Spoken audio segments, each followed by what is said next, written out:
என்றும் என் முருகன் திருவடி சரணம். இது உங்கள் ஜோதி நண்பன் சரவணகுமார். இன்றைக்கி நம்ம பார்க்கக்கூடிய தலைப்பு 2026 சனி பயிற்சி கும்பராசிக்கு எப்படி இருக்க போது நம்ம பார்க்க போகிறோம்.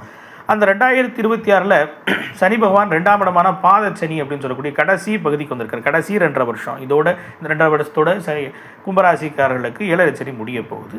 இந்த 2ஆம் இடத்து சனி எப்பவுமே கடைசியில் வரக்கூடிய சனி நன்மையை செய்யக்கூடியவரா சனி பகவான். ஏன்னா ஒவ்வொரு கிரகத்துக்கும் ஒரு தன்மை இருக்குது. இப்போ குரு பகவான் அப்படின்னா ஒரு வருட காலம் இருக்காரு, நடுவில் இருக்கக்கூடிய 4 மாதம் தான் பலன் தருவாருன்னு சொல்லுவாங்க. நல் பலன்களை முன்னாடி பின்னாடியும் இல்லாமல் ராகியது பயிற்சியில் அப்படி 12 மாதங்களை கடைசி இந்த முதல் 9 மாதங்கள் அற்புத பலன்களை தருவாங்கன்னு சொல்கிற மாதிரி. இப்போ அதேமாதிரி சனி பகவான் கடைசி 2 இடம் போகும்போது நன்மை செஞ்சுட்டு போகக்கூடியவராக இருப்பார் அப்படின்னு சொல்கிறது வழக்கம். அப்போ இந்த சனி உண்மையிலே ஒரு அற்புதமான சனியாக கும்பராசினர்களுக்கு இருக்கக்கூடிய வாய்ப்பு இருக்குது. ஏன்னா சுய வருமானங்களை ஜார்களுக்கு கொடுக்கக்கூடிய ஒரு பெரிய அனுகூலமாக இந்த சனி 7 சனி அற்புதமாக இருக்கும். அதே போல் பார்த்திங்கன்னா குடும்ப ஒற்றுமைகள் அதிகரிக்கும், குடும்பங்கள் சுபகாரியங்கள் நிகழும். அற்புதமான ஒரு காலங்களை இந்த சனி பயிற்சி கும்பராசினர்களுக்கு தரக்கூடியதாக இருக்கும். இருப்பினும் கூட சில விஷயங்கள் இட மாற்றங்கள் போன்ற விஷயங்கள் அலைச்சல்கள் அதிகரிக்கும். அதே மாதிரி பார்த்திங்கன்னா உடல் ரீதியான பிரச்சனைகள் வரக்கூடிய வாய்ப்புகள் அதிகமாக இருக்குது. அதில் கொஞ்சம் கவனம் தேவை. அதே மாதிரி பார்த்திங்கன்னா தேவையற்ற கருத்துவர்கள் ஏற்படுத்திக்கூடாது. அதே மாதிரி லாபம் அப்படிங்கிற விஷயங்கள் கையிருப்புகள் கரையறக்கான ஒரு பெரும் வாய்ப்புகளை கும்பராசிக்கு அதுக்கு தரலாம். இருந்தாலும் கூட அந்த கையிருப்பை அதுவே திரும்ப முன்னேற்றி கொடுக்கும் அப்படிங்கிறது மாற்று கருத்து இல்லை.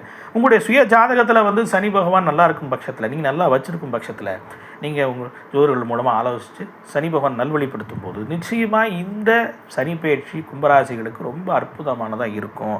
ஏன்னா எல்லாமே ஒரு பொது பலன்களும் போது உங்களுடைய ஜாதகத்தில் சனி பகவான் எப்படி இருக்கிறார் அப்படிங்கிறது ரொம்ப ரொம்ப முக்கியம். சனி மட்டும் இல்லை, குரு இருக்கிறார், மற்ற எல்லா கிரகங்களும் அவர் எப்படி பார்க்குறாங்க, சேர்றாங்க, வர்றாங்கிறது பொறுத்து அந்த பலன்கள் வேறுபடும் அப்படிங்கிறது நம்ம எப்பவுமே புரிஞ்சுக்கணும்.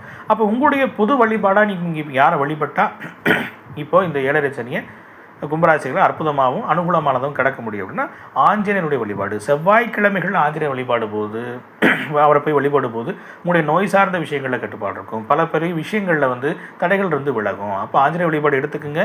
இந்த சனி பயிற்சி உண்மையிலேயே ரொம்ப அனுகூலமாக இருக்கும் கும்பராசினியரனுக்கு. நன்றி. உங்கள் ஜோதி நண்பன் சரவணகுமார்.